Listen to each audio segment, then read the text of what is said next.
अस्सलाम वालेकुम स्टूडेंट्स, मेरा नाम है फारूक बुज़दार। मुझे आपके टीचर डॉक्टर कासिम अली कुरैशी साहब ने हुक्म दिया है कि एक वीडियो आपके लिए बनाई जाए, जिसमें मार्केटिंग में क्या होता है, टेलीकॉम में मार्केटिंग कैसे होती है, या वो बातें जो आप अगर मुस्तकबिल में पाकिस्तान में कॉर्पोरेट सेक्टर में जॉब कर रहे होंगे, ऐसी बातें आपको बताऊँ जो शायद आपके काम आ जाएँ, शायद आपके लिए बेनिफिशियल हो। तो ये वीडियो जो है ना, मैं एक यूट्यूब चैनल के ऊपर अपलोड कर दूँगा, जो कि अनलिस्टेड होगी, यानी सिर्फ आप लोगों को नज़र आएगी जिनके पास इसका लिंक होगा। और उसके नीचे आप कमेंट्स भी कर सकते हैं, अगर आपको इस हवाले से कोई क्वेश्चंस मज़ीद हुए या इसका कोई फ़ॉलो-अप्स हुआ, वो आप कर सकते हैं। तो शुरू करते हैं मार्केटिंग के बारे में। सबसे पहले मेरा आप लोगों से एक सवाल है कि जब भी आप फूलों के बारे में सोचते हैं, फ्लावर्स के बारे में, तो कौन-सा फूल आपके ज़हन में आता है? ज़्यादातर लोगों के ज़हन में मुझे यकीन है गुलाब का फूल आया होगा। और जब मैं आपसे कहूँ कि फर्नीचर के बारे में सोचें, यानी चेयर, टेबल, बेड, इस तरह की चीज़ों के बारे में सोचें, तो ज़्यादातर लोगों के ज़हन में चेयर आता है। इसकी वजह क्या है? क्या वजह है कि बाकी तमाम फूलों से हम लोग हमेशा गुलाब को प्रेफ़र करते हैं, या चेयर में सबसे ज़्यादा इम्पोर्टेंस कुर्सी की होती है। गुलाब जो है ना, बहुत कीमती फूल है, फूलों में अगर देखा जाए तो। हमारे यहाँ उर्दू में तो इसकी शायरी में बहुत ज़्यादा इसका ज़िक्र किया गया है।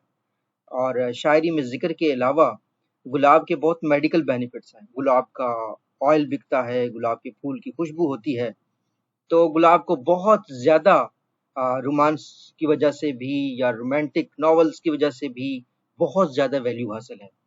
और अगर कुर्सी की बात की जाए फर्नीचर में, तो कुर्सी के बहुत बड़े मतलब होते हैं। यानी कुर्सी से मतलब सीट भी लिया जाता है। वो कह रहे होते हैं कि सब कुर्सी का गेम है। तो इस तरीके से, जिस तरीके से फर्नीचर में चेयर का मुकाम है या फूलों में गुलाब का मुकाम है, वैसे मार्केटिंग में जो भी दुनिया की कंपनी होती है, जो भी उसकी ख्वाहिश होती है कि जब भी कोई शख्स मेरे शोबे के बारे में बात करे तो सबसे पहले मेरा नाम आए। ठीक है?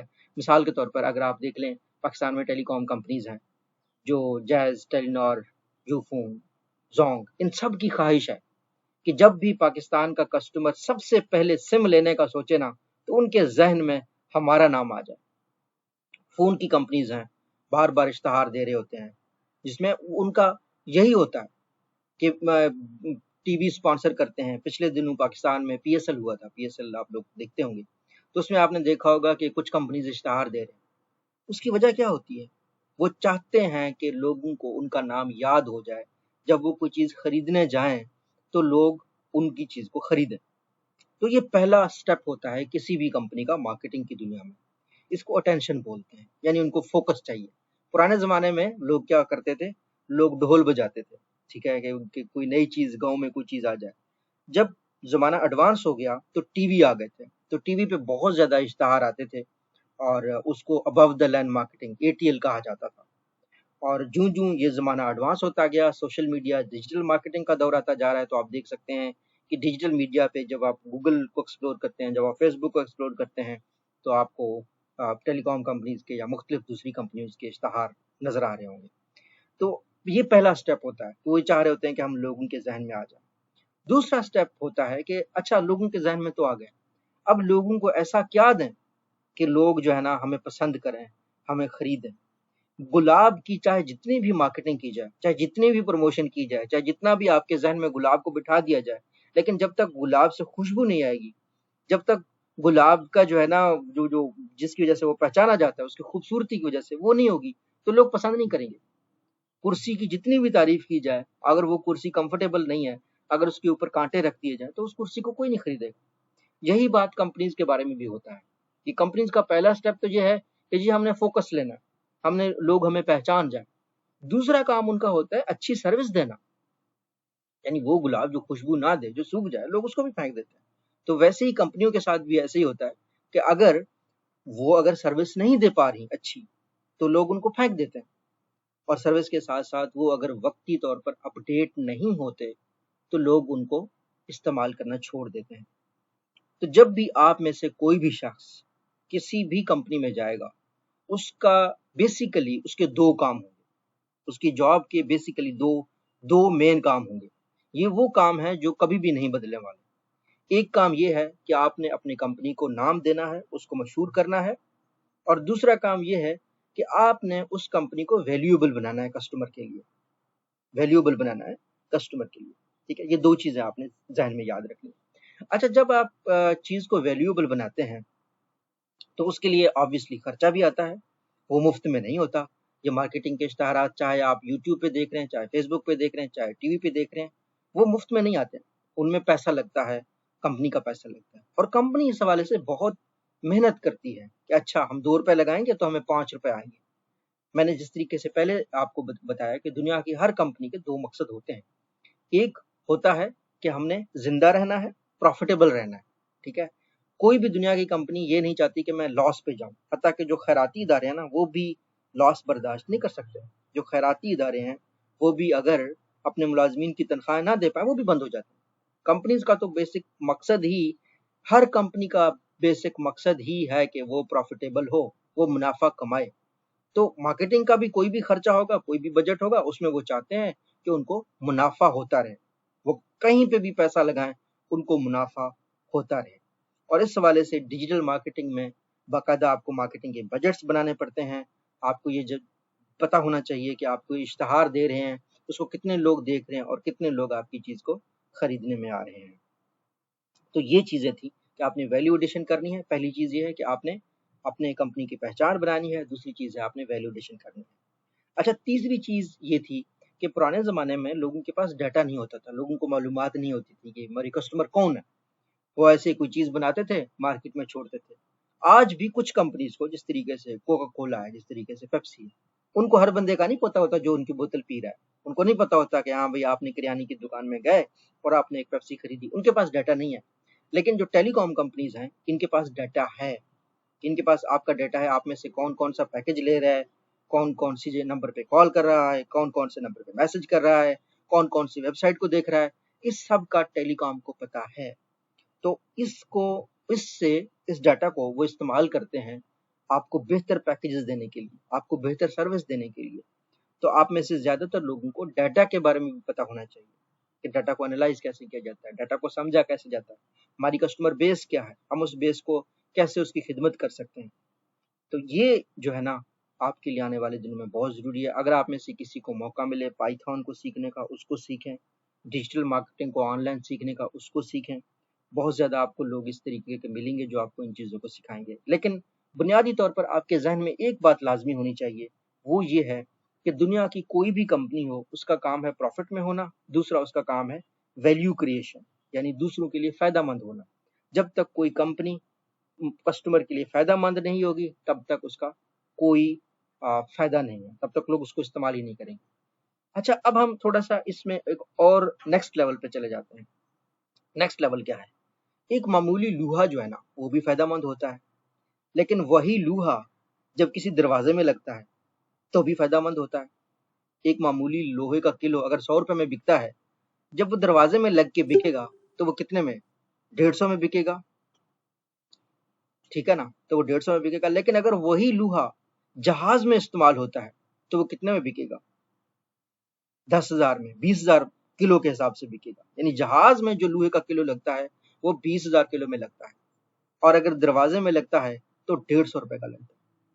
तो अब ये आप लोगों ने फैसला करना है कि आप लोगों ने कौन से कस्टमर की खिदमत करनी है, कौन से कस्टमर को सर्व करना है। एक ऐसा कस्टमर जो 10 रुपए देता है, उसके ऊपर आपने अपना वक्त लगाना है, या एक ऐसे कस्टमर पे जाना है जो आपको 5,000 दे सकता है, 10,000 दे सकता है। ये हर कंपनी की सोच होती है। अब देख लीजिएगा, जितने से ज्यादा कस्टमर टेलीकॉम सेक्टर के हैं, मिलियंस में, पाकिस्तान में मिलियंस में, पूरी दुनिया में टेलीकॉम सेक्टर में कस्टमर है। लेकिन टेलीकॉम का एक कस्टमर कितने पैसे देता है माहाना? औसतन हर बंदा 500 रुपए खर्च करता है मोबाइल फोन के ऊपर। लेकिन अगर ये देखा जाए कि जो मोबाइल फोन की कंपनीज हैं, एप्पल हो गया, सैमसंग, ये वाले ब्रांड्स हो गए, इस पे लोग कितना खर्च करते हैं। तो देखना है कि आप कौन से कस्टमर को सर्व कर रहे हैं। आपने इस बात को भी हमेशा ख्याल रखना है कि आप कौन सी मार्केट में जा रहे हैं। यही वजह है कि जब मैंने जोंग में ज्वाइन किया था तो उस वक्त हम कॉल के कस्टमर को देख रहे थे। कॉल का कस्टमर कंपैरेटिवली कम खर्च करता था, और उसके अलावा ये था कि कॉल की जो फीचर था वो खत्म होता जा रहा था। 2016 में जब मैंने ज्वाइन किया तो हम जोंग का जो बेसिक मकसद है ना, वो आपको याद है उस वक्त? अगर आप में से कुछ सीनियर बच्चे होंगे, जोंग का पुराना लोग अगर आपको याद हो तो दायरे होते थे, सर्कल्स होते थे जोंग के। तो अब जोंग का जो है ना वो जोंग 4G आ रहा होता है। अगर मैं यहाँ पे टेलीकॉम कंपनीज मैंने अपने चीट पे सर्च किया हुआ है, ये देख रहे हैं आप। पहले जोंग के इस तरह के सर्कल्स होते थे, उसके बाद जोंग ने जो है ना इसको जोंग 4G किया था। ये आप देख लें, ये उसका पुराना लोगो था। उसके बाद हमने इसको 2016 में फूशिया कलर में किया था, ये वाला colour, Jong 4G a new dream. ठीक है, हम पहले जो हमारा कस्टमर था वो कॉल सिर्फ करता था, हमें कम पैसे देता था, हम नुकसान में जा रहे। फिर हम इंटरनेट पे चले गए और हमें ये पता था कि आने वाले दिनों में कॉल का कस्टमर वैसे खत्म हो जाएगा, तो इंटरनेट होना चाहिए। तो हमने क्या किया, हम एक कम पैसे वाले कस्टमर से बड़े पैसे वाले कस्टमर की तरफ चले गए। एक कस्टमर जहां हमें 500 रुपए देता था, जब हमने इंटरनेट पे फोकस किया, जब हमने 4G का लाइसेंस लिया, जोंग 4G हर जगह पे प्रमोट किया, तो 500 रुपए से 600 से 700 रुपए चले गए। तो यही होता है कंपनीज में। आप अगर किसी कंपनी में जाकर जॉब करते हैं तो आपका यही काम होगा। आपने हमेशा इस बात में सोचते रहना है, इस बारे में सोचते रहना है कि नए ग्राहक कैसे लाएं, नए ग्राहक कैसे लाएं। ठीक है, पहली बात। दूसरी बात ये कि जो मौजूदा ग्राहक हैं उनकी खर्चा कैसे बढ़ाया जाए, यानी जो 500 रुपए आपकी कंपनी को दे रहा है वो 700 कैसे दे। ठीक है। तीसरी बात ये होगी कि आपने क्वालिटी प्रोडक्ट्स पे कैसे फोकस करना है। कहीं ऐसा ना हो कि आप एक ऐसी चीज बेच रहे हैं जिसकी जरूरत ही खत्म हो गई। ठीक है ना, इसके लिए मैं थोड़ा सा कम्प्लेक्स लफ्ज यूज करूंगा, इसको आप जो है ना कासिम भाई से फर्दर पूछ के समझ भी सकते हैं, समझ भी कीजिएगा कि आने वाले दिनों में आपको दो चीजों में बैलेंस करना है। उसको बोलते हैं एक्सप्लोरेशन एंड एक्सप्लॉयटेशन। कोई भी कंपनी होगी उसका काम यही होगा, आप बच्चों की भी जहन में होना चाहिए। यानी जो कंपनी होगी उसको दो काम करने होंगे, एक्सप्लोरेशन और एक्सप्लॉयटेशन। ठीक है ना, एक्सप्लोरेशन ये है कि मौजूदा चीजों पे रहते हुए आपने नई चीजों के ऊपर तहकीक करनी, क्योंकि चीजें बदल रही हैं। अगर पहले लोग कॉल करते थे, आज लोग व्हाट्सएप के थ्रू कॉल करते हैं, तो आज तो लोग इंटरनेट इस्तेमाल करते हैं।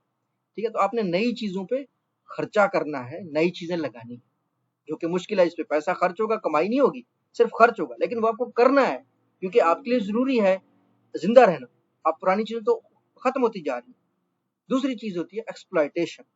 एक्सप्लॉयटेशन का मतलब ये होता है कि कंपनी ने अपनी मौजूदा वसाइल के ऊपर कस्टमर को चीजें बेच के प्रॉफिट में रहना है, मुनाफे में रहना है। जैसा कि हमने बात की कि कोई भी कंपनी खसारे में बर्दाश्त नहीं कर सकती।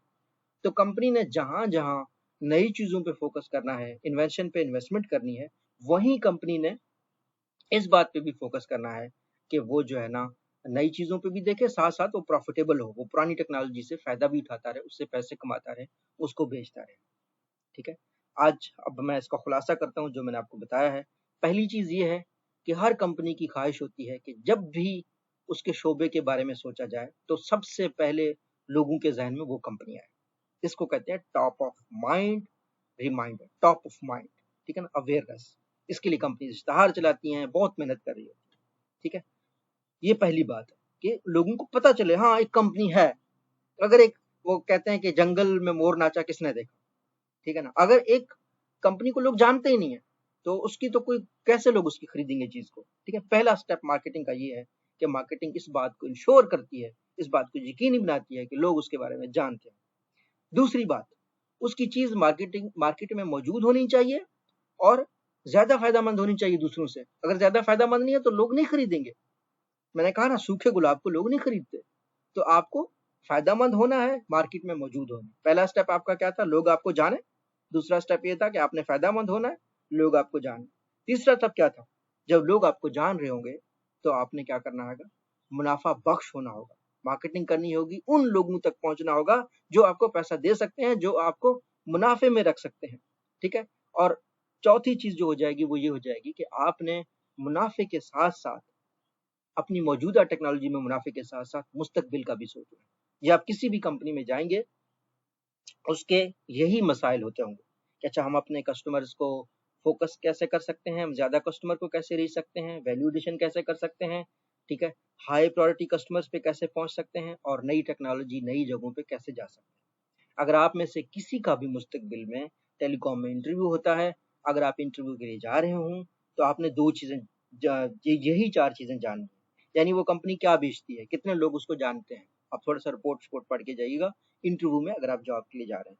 दूसरी चीज़ ये है कि अच्छा वो कंपनी अगर लोग जानते हैं तो उनकी प्रोडक्ट में वैल्यू कितनी है, क्या क्या वैल्यू एडिशन कर रहा है, ठीक है ना। तीसरी चीज़ आपने ये देखनी है कि उनके कस्टमर्स किस लेवल के हैं, और चौथी चीज़ ये है कि वो नई इनोवेशन क्या कर सकते हैं। इन चीज़ों को आप सोच के जाएं।